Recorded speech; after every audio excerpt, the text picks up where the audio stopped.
Bismillahirrahmanirrahim. Assalamualaikum warahmatullahi wabarakatuh. Alhamdulillahirabbil alamin wa bihi nasta'in wa ala umurid dunya waddin. Wassalatu wassalamu ala asrofil anbiya'i wal mursalin sayyidina wa maulana Muhammadin wa ala alihi wa sahbihi wasallim, amma ba'du. Rabbi israh li sadri wa yassir li amri wahlul 'uqdatam min lisani yafqahu qawli. Amin. Adik-adikku sekalian, alhamdulillah pada kesempatan kali ini kita masih diberi oleh Allah Subhanahu wa taala nikmat yang luar biasa sehingga kita sehat dan semangat tentunya untuk mengikuti pembelajaran pendidikan agama Islam dan budi pekerti ini, kelas 9, materi iman kepada hari akhir. Nah, sebelum kita memasuki pelajaran, alangkah baiknya jika kita buka dengan berdoa bersama-sama. Berdoa mulai. Bismillahirrahmanirrahim. Alhamdulillahi rabbil alamin. Arrahmanirrahim. Maliki yaumiddin. Iyyaka na'budu wa iyyaka nasta'in. Ihdinas siratal mustaqim. Siratal ladzina an'amta 'alaihim ghairil maghdubi 'alaihim waladdallin. Rabbi zidni ilma warzuqni fahma. Amin ya rabbal alamin. Adik-adik, di sini sudah ada yang tahu nggak apa sih hari akhir itu? Apa sih kiamat itu? Ada yang tahu iman kepada hari akhir itu apa? Nah, iman kepada hari akhir itu merupakan rukun iman yang kelima. Umat Islam harus percaya dan yakin bahwa hari akhir itu pasti akan datang. Kelak manusia akan dibangkitkan kembali dari kubur untuk menerima pengadilan dari Allah Subhanahu wa taala. Perhatikan firman Allah Subhanahu wa taala berikut ini. Bismillahirrahmanirrahim. Wa annas sa'ata atiyatul la raiba fiha wa annallaha yab'atsu man fil qubur.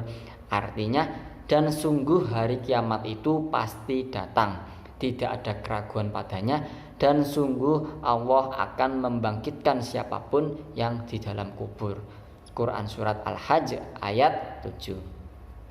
Nah, para ulama mengelompokkan kiamat menjadi dua macam. Ada yang tahu?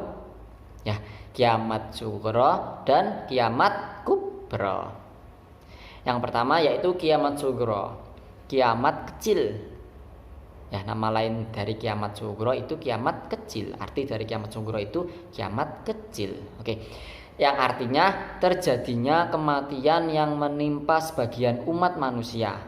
Misalnya, matinya seorang karena sakit, karena kecelakaan, musibah, banjir, tsunami, tanah longsor, dan lain-lain. Nah, sedangkan kiamat kubra adalah kiamat besar. Ya, kiamat kubra itu artinya kiamat besar, yaitu terjadinya kematian dan kehancuran yang menimpa seluruh alam semesta. Dunia porak-poranda, rusak dan hancur. Nah, kehidupan manusia akan berganti dengan alam yang baru, yakni alam akhirat. Ya, kiamat kubra ini dialami oleh seluruh makhluk hidup di jagat raya tanpa kecuali. Nah, kejadian mengenai hari kiamat digambarkan oleh Allah Subhanahu wa taala begitu dahsyat.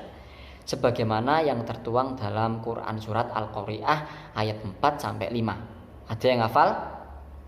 Ya, saya bacakan ya, Bapak bacakan. Oke. Bismillahirrahmanirrahim. Yauma yakunun nasu kal farashil mabthus wa takunul jibalu kal ihnil manfus. Yang artinya, pada hari itu manusia seperti laron yang berterbangan dan gunung-gunung seperti bulu yang dihambur-hamburkan.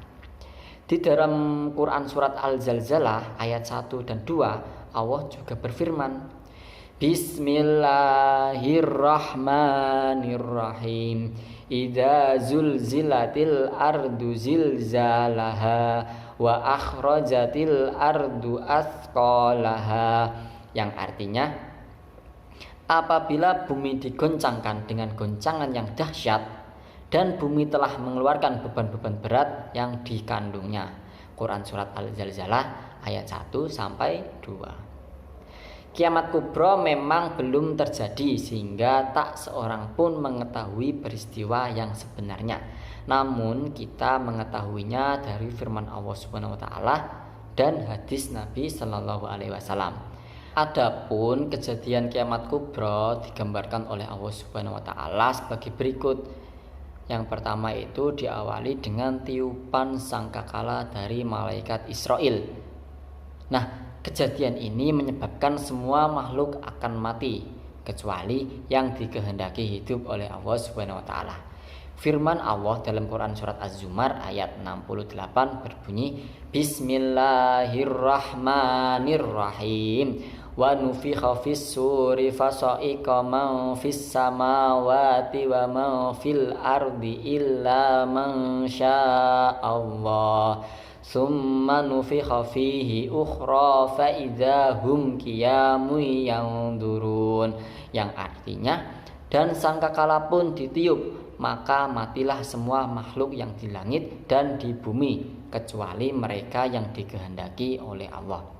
Kemudian ditiup sekali lagi sangkakala itu, maka seketika itu mereka bangun dari kuburnya menunggu keputusan Allah. Quran surat Az-Zumar ayat 68. Nah, setelah tiupan sangkakala tadi dan manusia mati, kemudian kejadian yang kedua yaitu langit menjadi terbelah-belah, matahari digulung, bintang-bintang berjatuhan, lautan meluap dan menjadi panas, gunung-gunung seperti bulu yang berhamburan, dan manusia seperti anai-anai berterbangan. Seperti dalam Quran surat Al-Muzammil ayat 18 yang berbunyi, Bismillahirrahmanirrahim. As-sama'u munfatirum bih kana wa'duhu maf'ula. Yang artinya, langit terbelah pada hari itu, janji Allah pasti terlaksana. Quran surat Al-Muzammil ayat 18. Nah, setelah peristiwa kiamat yang maha dahsyat itu, semua manusia akan mati dan mengalami proses kehidupan di alam akhirat. Nah, di alam akhirat ini ada beberapa tahap lagi. Yang pertama yaitu di alam barzah, yaumul barzah atau alam kubur. Nah, alam barzah yang dikenal dengan alam kubur yang merupakan pintu gerbang menuju akhirat atau batas antara alam dunia dan alam akhirat. Nah, di dalam kubur manusia akan bertemu, ditanyai dan diperiksa oleh malaikat mungkar dan nakir tentang segala amal perbuatannya ketika menjalani kehidupan di dunia. Nah, terus tahap yang kedua yaitu yaumul ba'ats. Yaumul ba'ats adalah hari dibangkitkannya manusia dari alam kubur untuk diarahkan menuju ke padang mahsyar. Nah, kebangkitan manusia ini akan terjadi setelah ditiupkan sangkakala yang kedua oleh malaikat Israel. Nah, seluruh manusia dari mulai Nabi Adam sampai manusia terakhir bangkit dari kuburnya. Adapun keadaan mereka bermacam-macam sesuai dengan amal perbuatan mereka pada waktu hidup di dunia. Firman Allah Quran surat Yasin ayat 51 berbunyi, Bismillahirrahmanirrahim. Wa nufikha fis suri fa idahum minal ajdasi ila rabbihim yansilun. Yang artinya, lalu ditiuplah sangkakala yang kedua kalinya, maka seketika itu mereka keluar dari kuburnya dalam keadaan hidup menuju kepada Tuhannya. Quran surat Yasin ayat 51. Nah, Rasulullah SAW secara lebih jelas menceritakan kisah yang akan terjadi kelak di hari kebangkitan seperti berikut ini artinya. Nah, telah menceritakan kepada Bas bin Hakim dari bapaknya, dari kakeknya, ia berkata, Rasulullah Shallallahu Alaihi Wasallam bersabda, sesungguhnya kalian akan dikumpulkan pada hari kiamat, ada yang berjalan, berkendara, dan akan diseret di atas wajah kalian. Hadis riwayat Tirmidzi. Jadi nanti itu bermacam-macam wajahnya, ada yang wajahnya diseret, ada yang berjalan, ada yang naik kendaraan.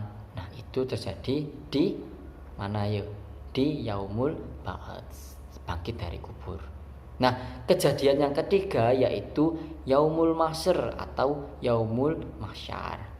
Yaumul mahsyar adalah hari dikumpulkannya seluruh manusia yang telah dibangkitkan dari kuburnya di sebuah padang yang sangat luas bernama Padang Mahsyar. Nah, makanya tadi dinamai dengan Yaumul Mahsyar karena nanti manusia dikumpulkan di Padang Mahsyar. Nah, pada Yaumul Mahsyar ini manusia menerima catatan amalnya selama hidup di dunia, baik amal yang buruk maupun amal yang baik. Seluruhnya tercatat secara rinci. Jadi, kalian kalau melakukan dosa pasti tercatat di mana tadi, di rapot itu. Nah, di padang mahsyar inilah Allah Subhanahu wa taala akan mengadili manusia dengan seadil-adilnya sebagaimana firman Allah Subhanahu wa taala yang berbunyi Bismillahirrahmanirrahim wa asraqatil ardu binuri rabbiha wa wudi'al kitabu wa ji'a bin nabiyina wasyuhada wa qudziya bainahum bil haqqi wa hum la yudlamun, yang artinya dan bumi padang mahsyar menjadi terang benderang dengan cahaya keadilan Tuhannya, dan buku-buku perhitungan perbuatan mereka diberikan kepada masing-masing. Nabi-nabi dan saksi-saksi pun dihadirkan, lalu diberikan keputusan di antara mereka secara adil, sedang mereka tidak dirugikan. Quran Surat Az-Zumar ayat 69. Nah, kejadian yang keempat yaitu di Yaumul Mizan dan Yaumul Hisab. Arti kata mizan adalah timbangan, sedangkan hisab artinya perhitungan. Dua istilah ini yaitu Yaumul Mizan dan Yaumul Hisab memiliki makna yang hampir sama. Dengan demikian, Yaumul Mizan adalah hari ditimbangnya seluruh amal baik dan buruk manusia untuk menerima keadilan dan balasannya masing-masing. Yaumul Mizan ini disebut juga dengan Yaumul Hisab, yaitu hari diperhitungkannya seluruh amal perbuatan manusia, baik amal yang baik maupun amal yang buruk. Firman Allah dalam Quran Surat Al-Zalzalah ayat 7 dan 8 berbunyi Bismillahirrahmanirrahim faman ya'mal misqala dzarratin khairan yarah wa man ya'mal misqala dzarratin syarran yarah, yang artinya maka barang siapa mengerjakan kebaikan seberat dzarrah niscaya dia akan melihat balasannya, dan barang siapa mengerjakan kejahatan seberat dzarrah niscaya dia akan melihat balasannya. Quran Surat Al-Zalzalah ayat 7 dan 8. Nah, pada hari perhitungan amal manusia akan diperlihatkan kepadanya semua perbuatannya selama hidup di dunia. Ketika ia melihat amal baiknya, ia akan merasa senang. Sebaliknya, ketika melihat amal buruknya, dia akan menyesal. Firman Allah berbunyi Bismillahirrahmanirrahim Yauma tajidu kullu nafsim ma amilat min khairin muhdaraw wa ma amilat min su' tawaddu law anna bainaha wa bainahu amadan ba'ida wa yuhadarakumullahu nafsah wallahu raufum bil ibad, yang artinya ingatlah pada hari ketika setiap jiwa mendapatkan balasan atas kebajikan yang telah dikerjakan dihadapkan kepadanya, begitu juga balasan atas kejahatan yang telah dia kerjakan. Quran Surat Ali Imran ayat 30. Nah, setelah di Yaumul Hisab dan Yaumul Mizan tadi, kita akan menuju ke surga dan neraka. Surga itu sebagai balasan amal baik. Seluruh perbuatan baik manusia telah diperhitungkan pada Yaumul Hisab. perbuatan baik itu akan mendapatkan balasan yang setimpal dari Allah Subhanahu wa taala. Nah, balasan yang memuaskan itu berupa surga yang di dalamnya penuh kenikmatan yang melebihi kenikmatan dunia. Ungkapan kenikmatan itu difirmankan Allah dalam Quran surat Yasin ayat 55 sampai 58 yang berbunyi Bismillahirrahmanirrahim. Inna ashabal jannatil yawma fi sughulin fakihun. Hum wa azwajuhum fi dhilalin 'alal araiki muttaqiun. Lahum fiha fakihatu wa lahum ma yadda'un. Salamun qawlam mir rabbir rahim. Yang artinya, sesungguhnya penghuni surga pada hari itu bersenang-senang dalam kesibukan mereka. Mereka dan pasangan-pasangannya berada dalam tempat yang teduh, bersandar di atas dipan-dipan. Di surga itu mereka memperoleh buah-buahan dan memperoleh apa saja yang mereka inginkan. Nah, kepada mereka dikatakan salam sebagai ucapan selamat dari Tuhan yang Maha Penyayang. Quran surat Yasin ayat 55 sampai 58. Nah, yang kedua yaitu neraka. Neraka ini sebagai balasan amal yang buruk. Di neraka itulah balasan orang yang banyak melakukan dosa, takabur, sombong, dan terlebih tidak melaksanakan perintah Allah Subhanahu wa taala. Mereka di neraka susah payah mendapatkan makan dan minum. Mereka diberikan minuman yang panas dan makanan dari pohon yang berduri, seperti dalam firman Allah Quran surat Al-Ghasyiyah ayat 6 sampai 7 yang berbunyi Bismillahirrahmanirrahim.